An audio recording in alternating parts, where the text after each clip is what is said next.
The story of Sodom and Gomorrah calls forth those visions of fire, judgment, and consequence.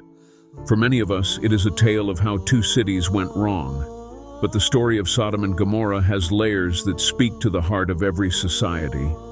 This is not the tale of two cities, rather, it speaks of the moral pitfalls that could lead any society astray. Today's video examines the 5 sins of Sodom and Gomorrah, each of which paints a portrait of a community that lost its way.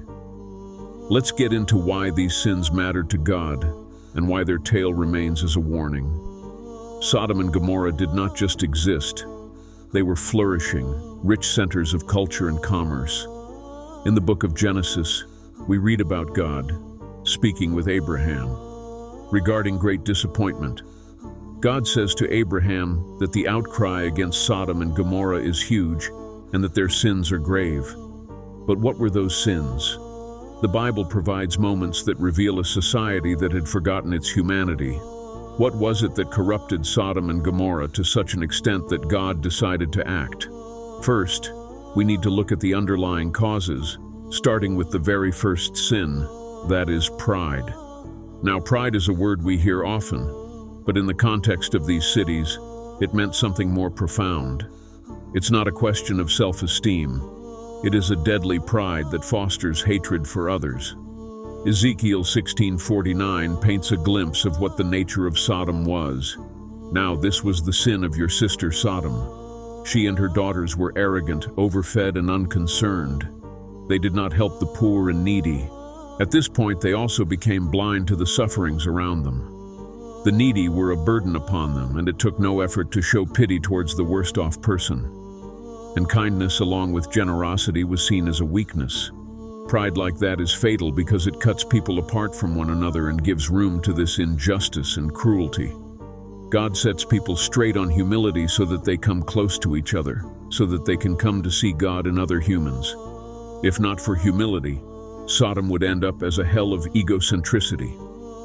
Pride is not surprising as the first sin, as it promotes other sins. Pride separates us from God's dream and makes us insensitive to His voice of justice and love. In Sodom, pride was what led the community down the road to destruction. If pride was the first step down, then greed was the second. Sodom and Gomorrah were successful cities, but that did not make them generous, it only made them greedy. People squirreled away their money, keeping it from the less fortunate, refusing to help those in need. It was not a question of selfishness. It was a society where that attitude was normalized. It was not just money, it was an obsession with personal comfort and luxury at any cost. They regarded their means as something to guard, rather than something shared. They considered the suffering of their neighbors unimportant. Thus, their selfishness directly opposed God's declaration to maintain the widow, orphan, stranger, and those worse off. God called them to stewardship, to recognize that everything they had belonged to someone else and was a gift to be shared around. Sodom and Gomorrah twisted that calling into the worst form of reason to turn away from. Maybe a society that is seen as a burden where people actually measure success in terms of what they have kept and not what they have given. That's the kind of society Sodom had become. And in the Bible, we see how this kind of hoarding of wealth, blindness to others' suffering, must lead only to a tragic end.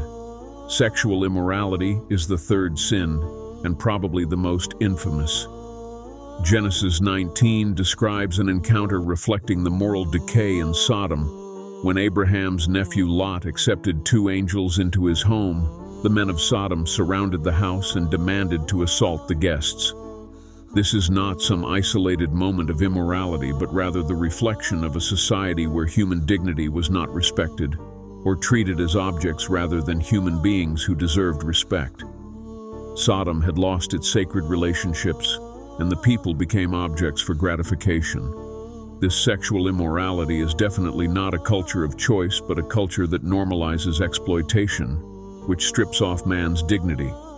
Respect, care, and love, by way of relation among people, were absolutely alien to Sodom. God considers every human sacred and created in His image. To remove that dignity from the person and treat him/her like just an object is to eliminate divine worth. In this context, the approach of Sodom towards love and sex is a complete negation of this principle because it boils down to lust rather than respect and objectification instead of compassion. This, in the book of God, was not merely a sin, but a fundamental violation of what it meant to be human. Indifference may not seem as grave a sin, but it is as deadly. Hospitality was a sacred act in ancient societies. Welcoming strangers was not merely a matter of courtesy, it was a moral obligation. Not so in Sodom. There people had lost all notion of their other regardingness, especially towards outsiders. While Lot embodied the hospitality that God valued, the rest of Sodom treated the guests as threats, reacting with violence. Lot's receiving the angels shocked his neighbors in contrast to the behavior of him.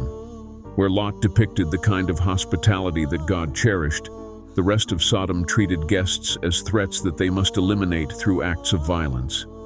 Instead, their apathy depicts a society that prefers comfort above kindness. It was not only not showing respect towards social norms, but also at the same time not seeing fellow human beings as being worthy of care and defense. It's easy to overlook the suffering with indifference. When we allow indifference to set in, cruelty becomes normative. And in Sodom, this lack of empathy defined them as this brought them farther and farther away from God's view for man. The fifth sin was injustice. The prophets of the Bible describe Sodom as a place of having distorted justice. Jeremiah and Ezekiel observed the character of Sodom and portray it as a place where the rich became wealthier and the weak were ignored. Those who could not defend themselves were pushed aside, and laws served only those who could exploit them. Unjust laws aside, this was a society whose emphasis lay upon riches and authority rather than charity and benevolence. God cries out to justice throughout his entire word. He advocates for the widow, the orphan, the foreigner, the weak. And so it is in Sodom that they are oppressed, marginalized, and treated less than a human being. Instead of standing up for the weak, Sodom's leaders and citizens trampled the weak, forming a society where the mighty thrived at everybody else's cost. Injustice at its very root corrupts a society. It sows seeds of resentment, breaks community ties, and grinds away trust. God's desire for justice is ultimately to build a world where all people are able to live with dignity. So why did these particular sins lead to such a devastating outcome? The reason is in how these sins fed into each other, forming a culture that grew irredeemable. Pride fed into selfishness, greed into the killing of generosity, immorality into the erosion of respect, indifference into an elimination of compassion, and injustice into the crushing of fairness. These sins together formed a society that had lost its anchor. Not only goodness but valuableness was no longer valued. In Genesis, God says to Abraham that if 10 righteous people could be found in Sodom, he would save the city. None was found. Their society had fallen so low morally that no good people were to be seen anywhere. That being so, what does the story of Sodom and Gomorrah mean for us today? Humility over pride. This should be enough to clarify the concept. Pride makes us blind to our flaws and cuts us off from others. If we make a choice for humility, we open ourselves to understanding, growth, and community. In a culture that doesn't always praise so-called individualism, humility reminds us we are part of something more. What we do affects others. Generosity. Over greed. Greed makes us outcasts, urging us to believe we have wealth as our strongest hold. In reality, it is generosity that strengthens relationships and nourishes a community.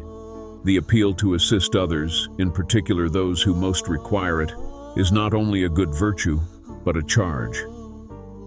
Having more than one's needs to be sufficiently satisfied makes a person thank the people around him who helped while fostering compassion, and, by extension, a society for everybody to prosper in. Sodom did not respect respectful relations, and this is how relations need to be. Whatever the friendship, family, or romance connection is, It should be based on respect and care. God made relations sacred in love and kindness. We need to see the divinity in everyone, show respect to the boundaries of others, and regard the gift of every human contact.